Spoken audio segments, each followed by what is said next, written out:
Sekarang yang kedua, press release Satreskrim Polres HSS perbandingan TW2 perbandingan TW3.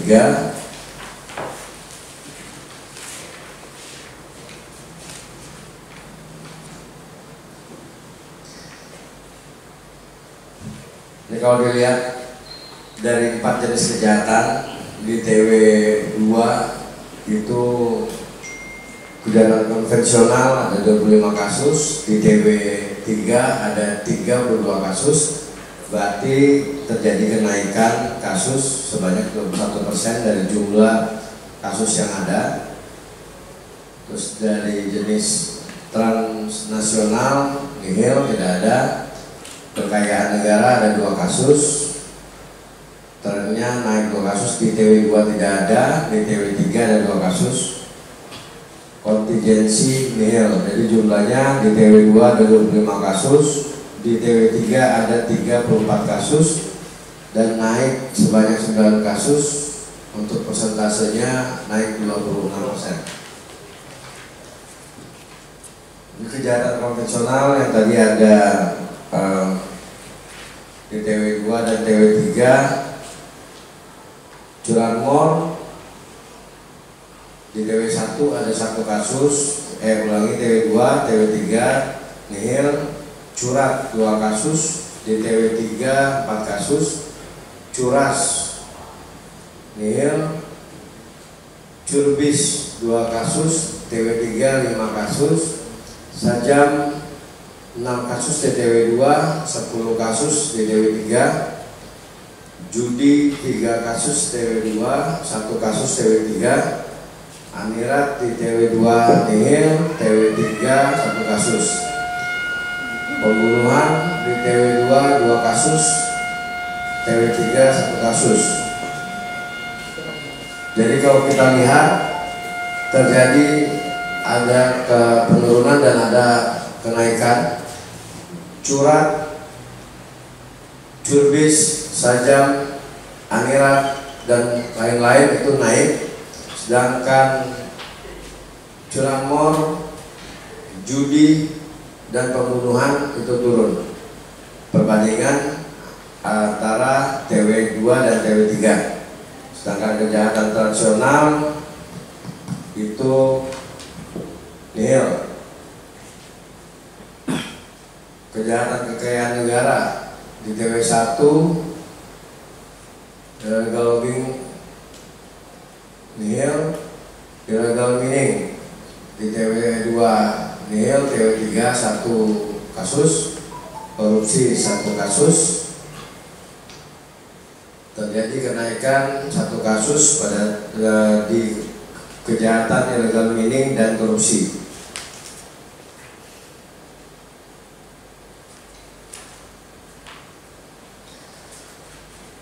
Pengungkapan tindak pidana sajam pada TW3 di 2024 itu paling banyak di Polsek Kandangan, paling banyak di Polsek Kandangan.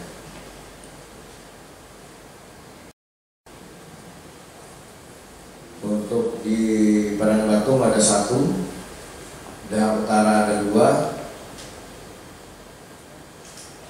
Kandangan ada 4. Pengungkapan kasus menonjol selama TW3 di tahun 2024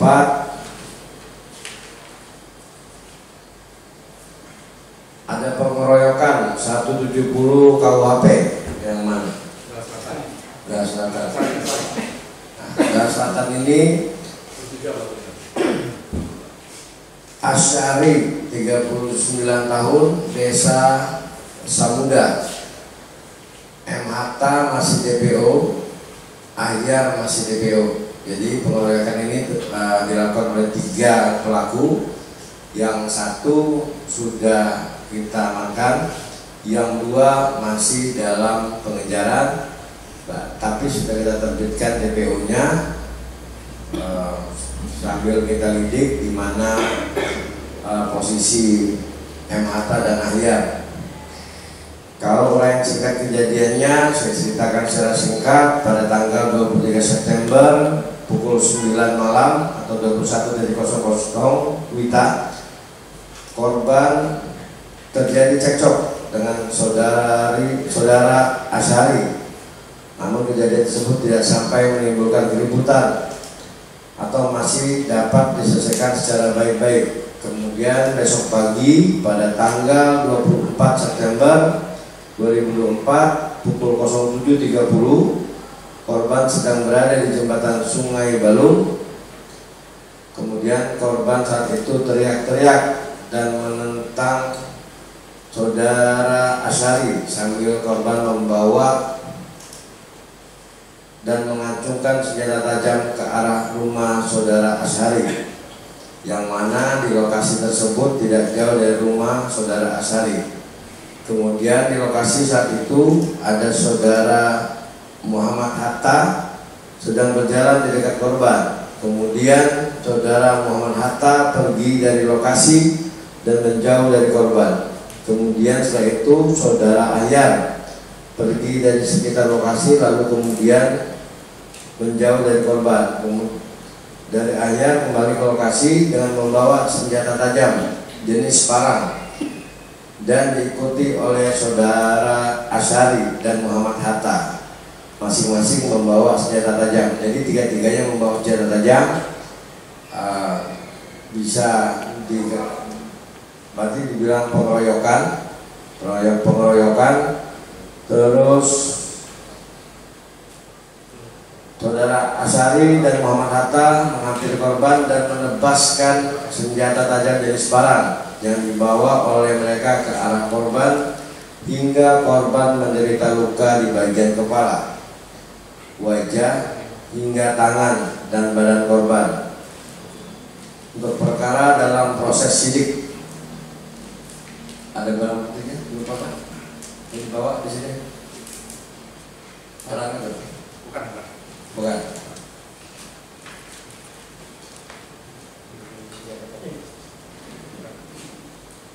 Ada barang buktinya nggak? Tampilkan. Dibuang ya? Untuk sajaknya dibuang ke sungai. Yang mana? Namanya? Nanti buka.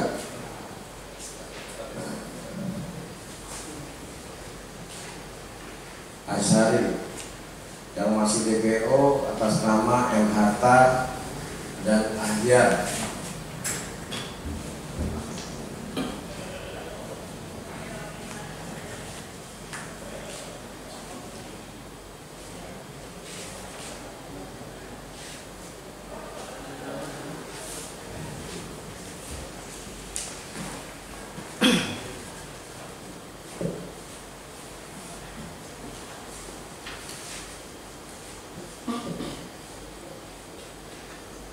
Penganiayaan berat 351 ayat 2 KUHP.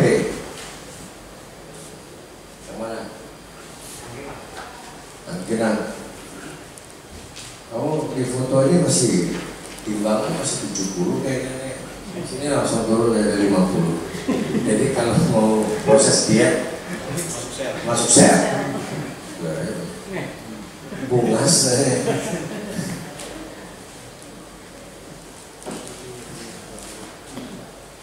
Mulai singkat kejadian, ini penganiayaan berat 351 ayat 2 KUHP pada hari Rabu tanggal 18 September 02.00 WITA, yang mana awalnya korban dan teman-temannya minum kopi di warung malam Desa Bamban Utara, Kecamatan Angkinang, Kabupaten ISS. Selang waktu sekitar 2 jam di warung tersebut, korban bersama saudara Taufik Rahman dan saudara Ridwan mau pulang dan bilang kepada orang yang ada di warung tersebut dengan berkata, "Berdahululah, kami bulik." Kemudian salah satu dari mereka yang menjawab, ya. Setelah itu korban dan teman-temannya menuju sepeda motor yang terparkir Setelah korban menaiki sepeda motor bersama temannya di belakang, tidak lama kemudian saudara Maulidi berjalan mendekati korban dan terjadi saling dorong antar keduanya. Kemudian saudara Maulidi ada mengambil satu batang kayu yang akan dipukulkan ke arah korban, namun sempat ditangkap oleh saudara Taufik Rahman dan didorong hingga keduanya saling terjatuh. Saat itu ada seseorang yang mendorong hingga keduanya saling terjatuh. Saat itu ada seseorang yang mendekati korban, kemudian menusukkan satu bilas senjata tajam ke arah korban hingga melukai tangan sebelah kiri, dada atas sebelah kanan, dan dada samping sebelah kiri. Setelah korban mengalami luka, kemudian korban melarikan diri ke arah jalan yang mana pada saat itu saudara Ridwan sudah siap di atas sepeda motor untuk melarikan diri.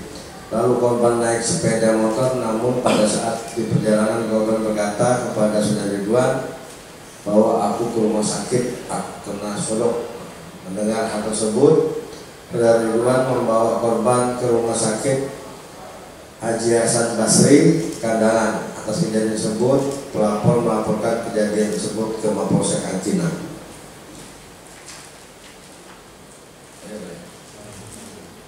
Ini barang bukti berupa satu buah celana jin warna hitam yang ada noda darah. Sajanya darah. Apa? Sajanya dibuang.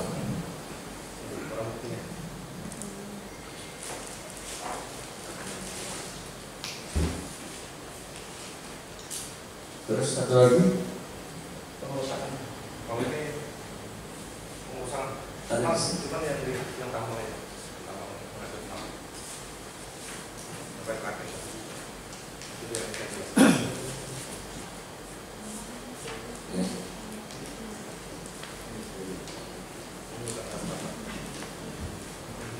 Satu lagi tindak pidana pertambangan batuan tanpa izin dan atau karena lalainya menyebabkan orang meninggal dunia.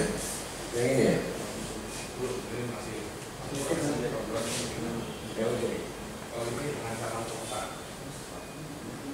Oh, ini beda lagi. Ini nggak ada di sini. Ada satu tindak pidana pertambangan batu tanpa izin atau karena lalainya menyebabkan orang meninggal dunia. Mungkin rekan-rekan media monitor pada saat 2 minggu atau 3 minggu lalu ada penambang batu yang tertimpa batu yang jatuh dari bukit, kalau tidak salah. Pada hari Senin tanggal 16 September berpiket ke Reskrim Hulu Sungai Selatan mendapatkan informasi dari masyarakat adanya penemuan mayat yang terjepit batu putih. Kemudian Kasat Reskrim dan anggota Reskrim mendatangi TKP. Tindakan yang telah dilakukan melakukan verifikasi terhadap para saksi, melakukan visum et repertum terhadap korban, melakukan pengambilan titik koordinat dan dituangkan ke dalam overlay permintaan pendapat terhadap ahli Kementerian ESDM. Rencana tindak lanjut melakukan gelar perkara naik sidik, melakukan pemeriksaan para saksi, melakukan pemeriksaan ahli, melakukan gelar perkara tak TSK.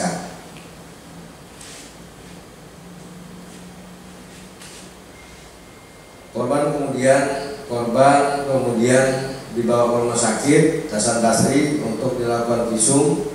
Kemudian anggota unit Tipiter melakukan penyelidikan dan ditemukan bahwa areal atau lokasi penambangan batuan tersebut tidak memiliki izin untuk usaha pertambangan batuan, dan yang memiliki atau menguasai lahan tersebut adalah saudara Marjuki alias Kuking. Itu kalau barang buktinya di sini nggak kita tampilkan. Ada barang buktinya, Pak? Hanya kejadian tindak pidana yang menonjol di bulan ini saja. Itu 3 yang kita rilis, yang kita infokan kepada rekan-rekan. Tapi sebenarnya ada beberapa lagi tindak pidana yang sudah kita tangani, ada beberapa juga yang sedang proses sidik. Kira-kira rekan-rekan media ada yang mau ditanyakan, boleh ke Kasat Reskrim langsung bisa, ke saya juga bisa, ke Pak Kabakop juga bisa. Mungkin ini Pak, tadi yang terkait penambangan batu putih ilegal itu, area lahannya itu apakah dimiliki masyarakat atau pihak lain? Baik, terima kasih. Jadi telah terjadi adanya kematian yang disebabkan oleh olah tambang. Oleh karena itu Polri masuk. Analogi berpikirnya begini, ketika tambang itu tidak berizin, maka hal-hal yang sifatnya SOP yang harus berjalan itu tidak terjadi. Oleh karena itu, kalau tidak terjadi itu membahayakan keselamatan para pekerja yang bekerja di area tambang itu. Oleh karena itu kita sudah melakukan pengumpulan bahan keterangan, pengambilan keterangan para saksi, ketua lingkungan, kepala desa, pengambilan koordinat, pengambilan keterangan ahli di Dinas SDM Provinsi Kalsel, dan bila memungkinkan kami juga mengambil keterangan ke Kementerian SDM nantinya. Nanti akan dirilis berbeda lagi mungkin setelah ini, karena kami belum naik ke sidik, kita masih di karena hal yang menonjol, kawan-kawan media berhak tahu apa yang kita sampaikan dulu. Nanti setelah kita cukup untuk melakukan pengumpulan bahan keterangan penyidik, akan kami gelar perkara naik sidik. Setelah naik sidik, kita lakukan ulang lagi untuk pengambilan keterangan dalam bentuk BAP semua, lanjut nanti ke penetapan tersangka. Jadi belum ada tersangkanya Pak? Belum. Untuk penetapan tersangka ada tahapan-tahapannya. Arahnya ya kan, untuk pemilik lahan juga dia yang mengerjakan tambang tersebut. Kita belum bisa berikan kabar di sini karena belum melewati gelar perkara.